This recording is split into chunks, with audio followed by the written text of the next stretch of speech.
Okay.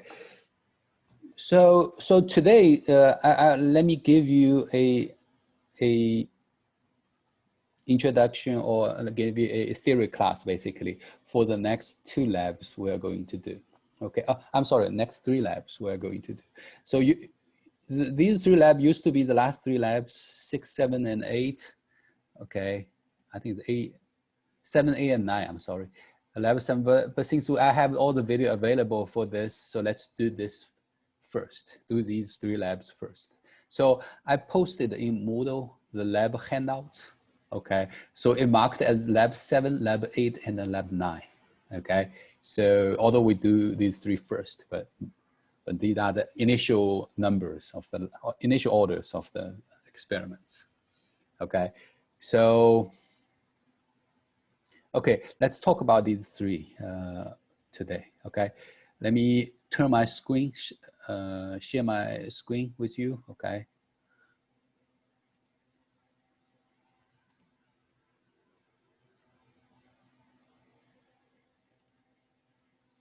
Okay.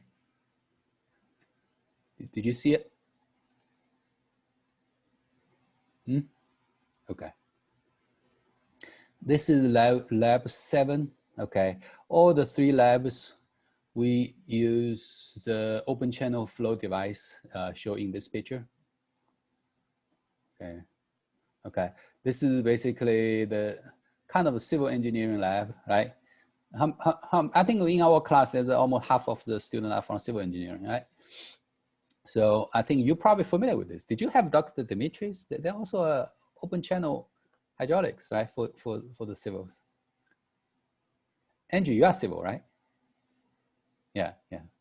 Okay. You guys, if you're a civil engineer, you probably is not probably familiar with this device. So the flow, if you turn on the pump, and the flow will flow from the left to the right. Okay. So the first lab here, we are basically trying to get used to this equipment, trying to learn how to operate this equipment, how to run it, how to do some basic measurement, which is the velocity measurements.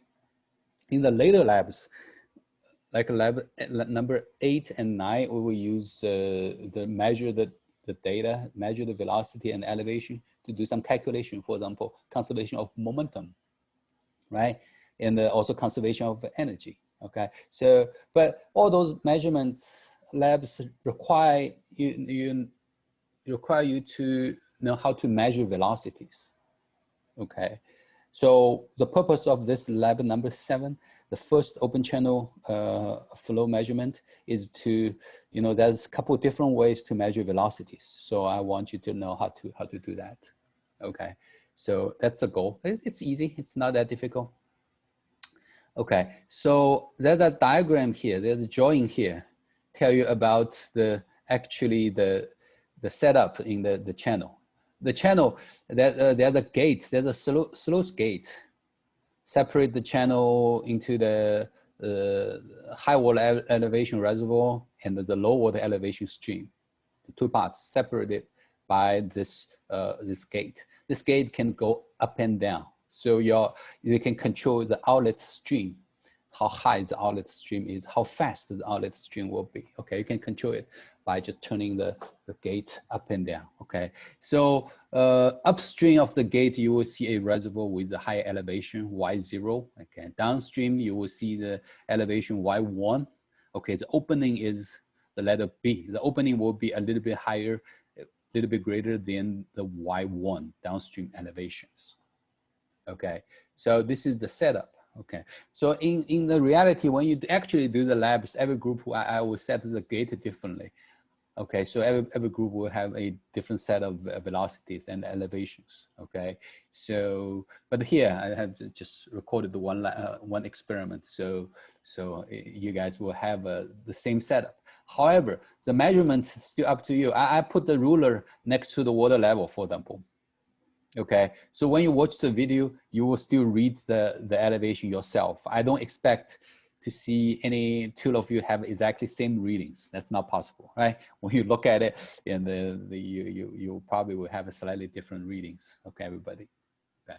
Again, want to emphasize in the video, well, the quality of the video is not that great. Okay, I just use my cell phone and shot the video. Okay, so but the good thing about watching a video is you can actually pause it or watch it at the slow motion or whatever. It's up to you. You can even zoom it in. Okay, to see clearly what the reading is. Okay, it's really like you're still doing the lab, doing the experiment. Okay, I just placed that ruler there. You still need to read it yourself. Okay, does that make sense? Okay, so this is the setup. Okay, in this system, there's actually a theoretical equations for the velocities. Okay, this equation 1 is based on the Bernoulli equations. You can actually derive it. It's from the textbook. Okay, derive the downstream velocity. Okay, is actually equivalent to, related to the two elevations, y1 and y0. Okay, so this is the theoretical calculation for the system like this. What is the downstream velocity? Okay, so I only give you the downstream velocity. So how do you calculate the upstream velocity then? Theoretically. Anybody?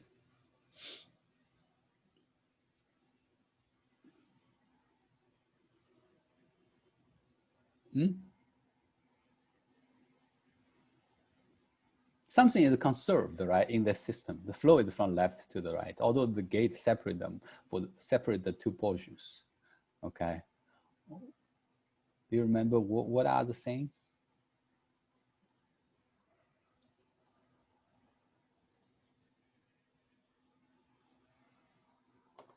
Don't remember? Conservation of what? Momentum. Well, energy. Yeah, there's the conservation of momentum, sure, but in the conservation of momentum, they're not the same. I say, what two things are the same?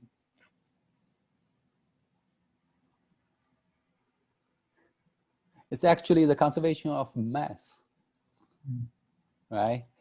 In the conservation of mass, what does it tell you? What are the same? The upstream flow rate and the downstream flow rate, the flow rate is the same, right? Okay, it's a steady state system. So the flow rate in equal to flow rate out, although the gate separate the two systems, but still they have the same flow rate. Is that right? Everybody agree? Okay, so if the flow rate are the same, if I have the downstream velocity V1, can I calculate V0 upstream velocity?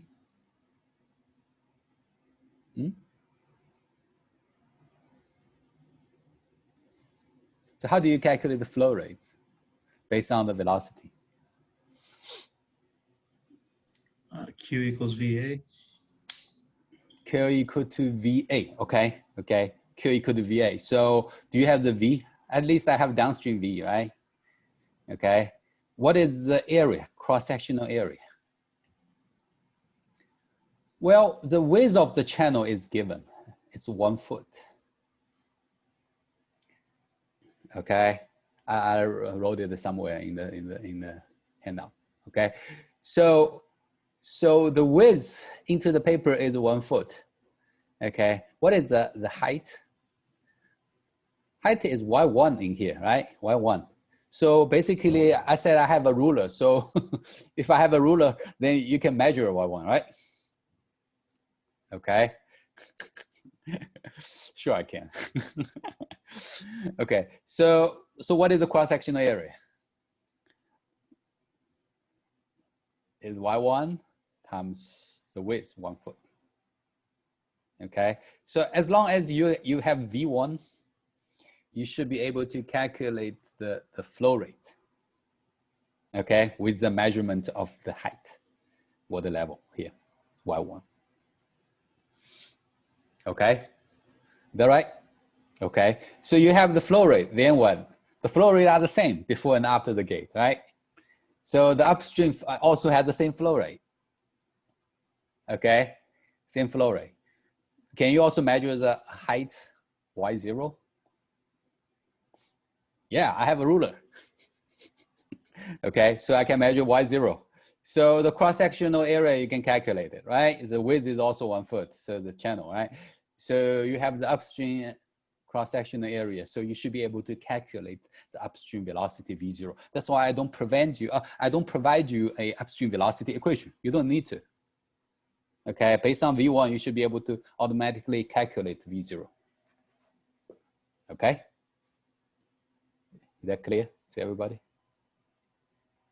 Okay, so you have a set of velocity upstream and downstream from theoretical calculation.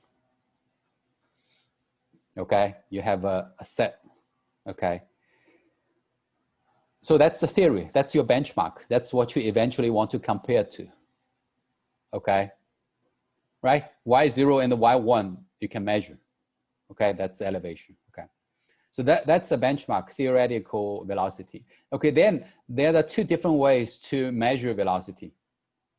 Okay, there are two different ways to measure velocity. I want you to conduct the two different ways, and you can actually measure the velocity with two different methods installed on the system. Okay, the first method is a manometer directly measures the flow rates. It's on here in the front of the channel. There's a manometer here, okay? And you have a deflection. There are two tubes for the manometer. So there's a deflection on the water level. The water levels are different between the two tubes, okay? So you can measure the deflection with this ruler. In the video, I'm exactly doing that. So you should be able to see the deflection and measure the deflection, okay? So based on the deflection, there is a plot here, okay? There are two lines. There are two systems of the manometer. One is from the pump system, water flow. There's a small orifice, large orifice. I think you in the experiment, you were using the large orifice. So based on this large orifice line, if you have the reading, the vertical axis is a deflection reading from the manometer, which you measured. Deflection between the two tubes. Okay, it's exact reading. The unit is in the foot, right here. So you can find your deflection, maybe let's say 1 foot between the two tubes. So then 1 foot, use this large orifice line, cross it here, cross it down. The horizontal axis is the flow rates of the system, CFS, cubic feet per second. Okay, so based on this reading, I'm sorry, my computer is too slow. Based on this reading on the manometer, okay, and from this plot, you should be able to get the flow rate for the entire system. Okay, so this is the one measurement. You measure the flow rate. So if you have the flow rate, can you calculate the velocity upstream and downstream? Yeah, that's it, right? You have the heights. Okay, you have the cross-sectional areas. So you should be able to calculate the flow rate. This is the one set of the measurement. Okay, one measurement. Then you will have a set of velocity upstream and downstream. So you can compare to the theory. Okay. The other measurement is you have a stagnation tube installed on the downstream, on the floor, on the channel floor of the downstream. And it's a stagnation tube. So one end is atmospheric pressure. The other end is the dynamic pressure, which the flow directly hit. So you will have a deflection here between these two tubes. Okay, water level difference. The difference of the water level is fully from the velocity. Remember, you took fluids class, right? Not long ago, right? Hopefully not long ago. So based on the difference of water level in these two tubes, you can actually calculate the velocity. Actually, this velocity is only the downstream velocity. Again, you only need one velocity. If you measure one velocity, then you should be calculating the other one. So this is the second set of measurement velocities, upstream and downstream. Okay, the other equation I provide, basically with the different water level, you're using this equation 3. Okay, equation 3. The H is the water level difference, square root of 2gh. Okay, so basically half rho v square, right? Half rho v square equals to gh, right? Do you remember? That's a Bernoulli equation, a so-called energy equation, right? Okay. So based on this calculation, so you need to measure the h, okay? Then you can calculate the downstream velocity v1. Then based on the similar procedure, downstream velocity, then calculate the flow rate, then you can calculate the upstream velocity, okay? So this is the equation for between the two velocities, right? Flow, basically v0, y0 equal to v1, y1, that's the flow rate equals, okay? So in this lab, you will measure, in your you have two different measurement methods to measure velocity, okay? Based on the first one is the manometer for measuring the flow rates. So you will have a V0, V1 based on the flow rates. The second measurement method is only the downstream velocity. Then you can calculate the upstream velocity. So you have two sets of measured velocities, two sets. Plus you should have one set of the theoretical velocity based on the calculation, based on the theory. So you have three sets of velocity to compare to each other. Okay, they should be close. Okay, so based on compared to the theoretical values, you can say, hey, which measurement method is a little bit more accurate. Okay, so that's the comparison for this lab. Okay, so you can read the lab handout. Basically, it's about that. Okay, so in the report, please. Okay, so that's the first time you write a report, right? Today I posted the outline for the lab report, our model. Okay, please follow this outline. I can open the file here. If that's the first lab you already you took with me, take with me. So please let's look at the format of the lab report. Okay, I think I need to share the screen. Stop sharing that. Okay, let me share another screen. Okay, you can see it, right? This is, it's not that complicated, a cover page. So in the report, so it's an individual report, right? Since you are watching videos, you know, it's not that, you don't need the two people to actually conduct the experiment. So let's do the individual reports, put a table of contents. Some report could be long, so I probably need a page number, okay? And for each sections. Okay, in the report, the beginning, write down a paragraph of objectives, okay? Write a separate section of the theory, okay? So basically, you can copy and paste some of the stuff from the handouts, okay? Sometimes the handouts is not that in detail, so you probably want to add something if you think it's appropriate, okay? Theories, all those equations that you needed for the calculation, okay? At least list all the equations and explain all those equations. That would be useful for your calculation, okay? Then put down a little procedure and experiment. You can watch the video based on that. You can write a little procedure, experiment design, experiment setups. Then data analysis, please present all the data from the video, okay? You record those data that are needed for the calculation, okay? For this section, data analysis basically is just put down the data and talk a little bit about data. Okay, then the most important part is the result and the discussion. I think that section. Well, this section can be combined with data analysis. I have no problem with that. If you want to combine 6 and 7 together, it should be okay with me. Okay, so and then the result, please discuss all the result after your calculation. The data you get from the video, then you have to do some calculations. Okay, present all those calculated results.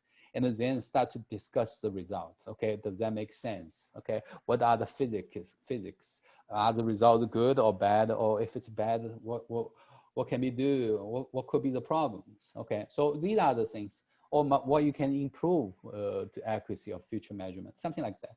So discuss as much as you can. I think 60% of the point is from this sections, combine the 6 and 7. Okay, calculation 30% and the discussion 30%. Okay. Then I think put a conclusion. I think I missed it here. Write a conclusion. Okay, a reference. Then, if you need it, you can add a reference there. Okay, appendix, everything. If you want to present some calculation procedures, it's okay to present. And it's okay to put in the appendix. I would prefer you use Excel to do the calculation. So you can submit the Excel file with the report. Okay, you submit the Excel file with the report. So I can easily check your calculation just by looking into the equation in the Excel. Okay, is that okay with everybody? So I guess since you have 2 files to submit, you will have a Word file for the report. You will have a Excel file for the calculation. Please zip them. Moodle only allow you to submit 1 files for each assignment. Okay, so you zip it. Then it becomes one package, right? Then you can submit. Okay, so that's the format of the lab report.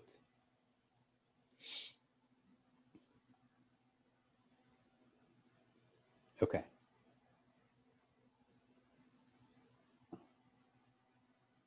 Okay, if you have any question, please jump in. Okay, now let's look at the lab number 8, the next one.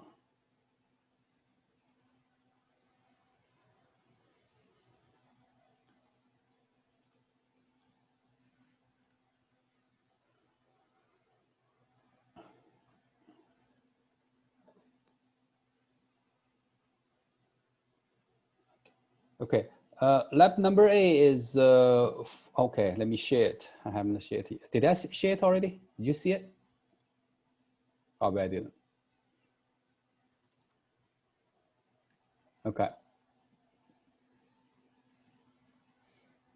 Okay, so lab 8 is force on the sluice gate. Basically, this is the conservation of momentum, right? Remember, I think in the conservation momentum in fluid mechanics, we talk about this example, force on the sluice gate. So what is the force the gate experience?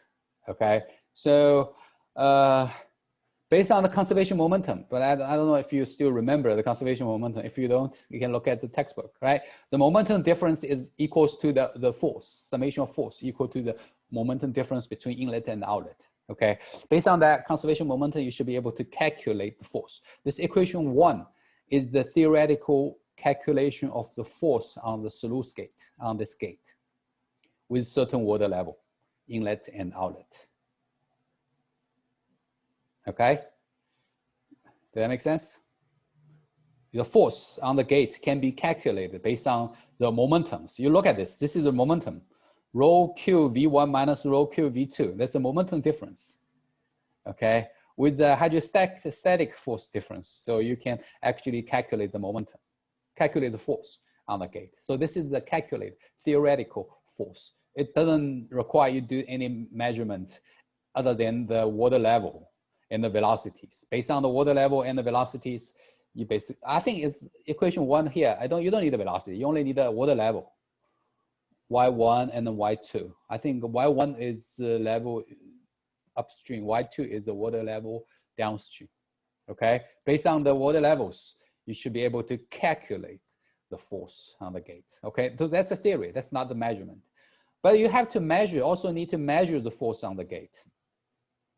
Okay, what we do is on this gate, we have manometers connected to the water. In the video, you will see that the manometer, there's so many manometers. On each red dot, this is the gate, the front view of the gate. Okay, so each dot is a manometer. Okay, each dot is a manometer. Okay, So in the back of the manometer, you have a ruler here, right? You see the mark, the elevation, the height on each location. Okay, so you can actually define the small element. Well, the overall force equals to the force on each element. You sum them up. You have so many elements here. Each element you have a pressure. Pressure times the area of the element. That's the force on the small element. Okay, so you add them up. That's the overall force on the gate. Does that make sense? Okay, good, good. So basically what you do is you need to measure the pressure on each dot. There's a manometer connected to the water. You can see the water level. Let me see if I have a picture. Okay, here you go. There's a picture here, okay. Okay, see that's a manometer tips. Okay, so on each tips, you should have a water rise. See in the tube, it connected to a tube here. There's the water levels. In the back of this is a ruler. So you should be able to record the position of the water level. Okay, the position of the water level minus the position of the tip. That's how high the water rise in the tube. That indicates the pressure on this point. Right? So you should be able to measure the pressure on every small element. The difficult part, the tedious part is to actually determine the area of the small element. You see, this is not evenly distributed, the location. There's a more manometer down there and the less manometer up there. So for this drawing here, to determine the area of each small element is quite a task. Okay, so what you do is you have to draw a line in between, in exactly middle of the 2 points. Okay, you know the position of this point. You know the position of the next point. So you should be able to find the position of this line. Okay, so you know the position of the next line too. So difference in the position of these two lines is the height of this element. Okay, so the width of the element is 1 foot, right? So the small area you should be able to calculate if you know the height of the element, if you know the width of the element. And the pressure in the middle, you should measure it by the manometer. Okay, so you can pressure times the small area, it's a force on this element. Then you find the force on each of the elements. You then add them up. That's the overall force on the gate. Very tedious work. So this lab, you really have to show me, do the calculation using Excel. Okay, using Excel and show me all the equations to make sure you do the right thing. And the data process is very complicated too. Okay, the key things is in order to do all those calculations, you need to know the position of the tip and you need to know the position of the water level in each of the manometer. Okay, the two positions, you can, one subtract the other, you can calculate the pressure on this point. Then the position of the manometer tips, you can use those positions to calculate the small element area. Okay, everybody follow me? This is very tedious calculation here.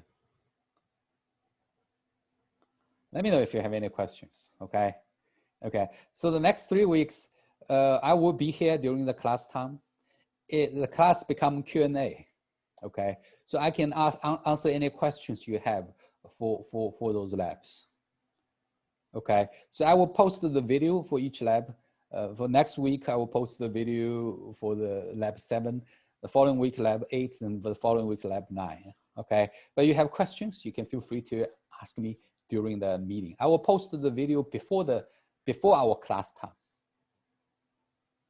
Okay, I'm sure this one, maybe when you do it, you will have some questions. Okay, just let me know. Okay, they're good. So that's the key. Okay, so you directly measure the force, use the manometer set. Okay, use this. And compare your force calculated based on the measurement, compare their force to the theoretical force from the conservation of momentum. Okay, so that's the goal of this lab. Okay, so lab number 8. Okay, lab number 9. Okay, let me open. Lab number 9 is much, much easier. Okay, after a complicated lab, let's do an easy one. Okay, this is the hydraulic jumps. I think the civil engineering student maybe already learned hydraulic jumps. Mechanical probably not yet. Okay, but it's okay.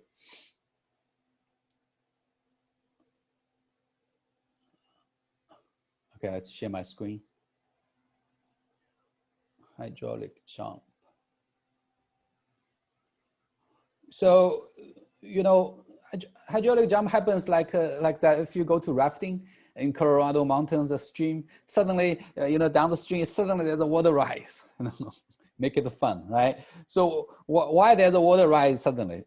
Basically, that's because of the topography of the water riverbed. Okay, you suddenly there's the change of topography in the riverbed, then the water levels will change too. Okay, so that's a hydraulic. They call it a hydraulic jump. I think there's a drawing. Yeah, there's a drawing here. Illustrate the hydraulic jumps. So based on the downstream riverbed shape geometries. Okay, so sometimes suddenly the jump happens. We call it hydraulic jump. Okay, so you know, supercritical, subcritical, you know, that's the flow from an energy point of view. You guys probably know it. If you don't know, you can take a look at the textbook. But for the measurement, we want to verify, okay? Hydraulic jump is not that easy. Not every time it will happen when the topography changes, not necessary. Only when it reached to a perfect situation, then the hydraulic jump happens, okay? But after the hydraulic jump happens, then the ratio of the height, how high the jump will go, is actually dictated by the Froude number. I listed here equation 1, the Froude number, equal to velocity divided by gy, which is how to say, kinetic energy versus potential energy, right? So the velocity versus the gravities, basically. Okay, so the Froude number, so you can calculate based on the velocity. You know how to measure velocity and how to measure the y, okay? So you should be able to calculate the Froude number. So, and how high y2 will be. Y1 is before the jump, right? Y2 is the water level after jump. How high it goes is dictated by these theoretical equations. If you have a Froude number, you should be able to calculate this theoretical ratio, y2 over y1, okay?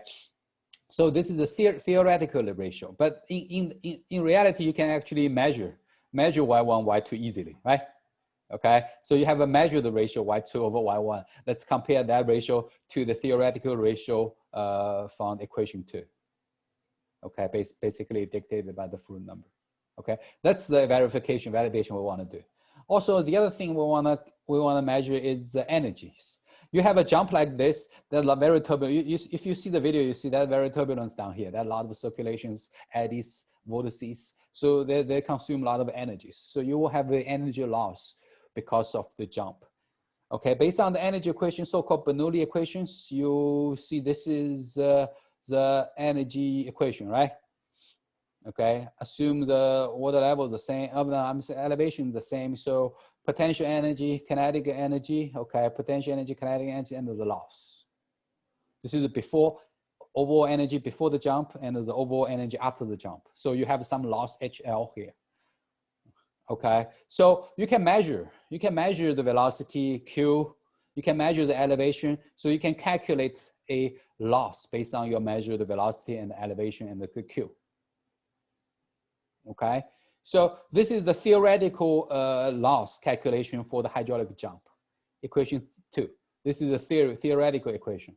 Equation 3 is what you measure, the energy difference before and after. So you will have the energy difference, you will have a loss. Okay, so measure the loss comparing to the theoretical loss. Okay, so this is the second part of the experiment. So this experiment, you create the jump. Okay, there's a tailgate in the channel. The tailgate, we can go up and down the tailgate. So basically we change the topography of the channel. Okay, then in a certain position, the hydraulic jump happens. Okay, then after the hydraulic jump happens, we measure the elevation, we calculate the ratio. y2 over y1, then compare to the theoretical ratio here. And then we calculate, we measure the heights, and then we measure the velocities and the flow rates. We can calculate a measured loss due to the hydraulic jump. Then we compare the loss based on the theoretical calculation equation 2. Okay, so this is experiment number 9. 2 parts. Okay, is that good? Not too difficult, right? This one's okay. The first one's okay. I think the second one requires a lot of calculation, some effort in the calculation, but I think you should be able to handle. Okay, so I guess that's it for today. For the I gave you the theory for these 3 labs. Next 3 labs, let's do the experiment. Okay, after that we come back to another lecture class like this. Okay, talk about the pumps. Okay, so I recorded this lecture. I will post it on Moodle later. Okay, so if you have any question, please come to the class every week, every Thursday afternoon, 2 o'clock. I should be here. At least between 2 to 3, I should be here. And I'm here to answer your questions related to those labs. Okay, so that's the plan. Is that good? Okay, I guess that's it for today. I don't want to keep you too long. So check the Moodle before next Thursday. It should be there before the class. So you should be able to watch it. And then you have questions, please come to the class to ask. Okay, okay. Have a good day, guys. I'm really good to see you guys. Although not many of you, but good to see you. Everybody is safe and well. That's good. Good to know. Okay. Okay. Bye. Thank you. You're welcome.